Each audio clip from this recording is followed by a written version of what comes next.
Hey guys, and welcome back to this channel. In this video, I'll be showing you guys how you can do ghost layering on Dress to Impress. Obviously, you're just going to layer a bunch of outfits together. I'm just going to use my Coachella outfit for this. Then you're going to go to the photo mode and you're going to go to the back of the dressing room. You're then just going to turn your camera until it goes transparent and press E on your keyboard.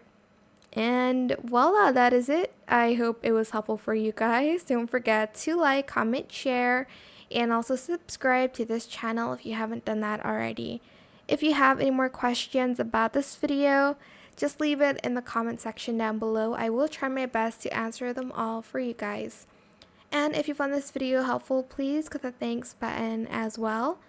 That is it for this video. Hopefully this inspired you to do some ghost layering.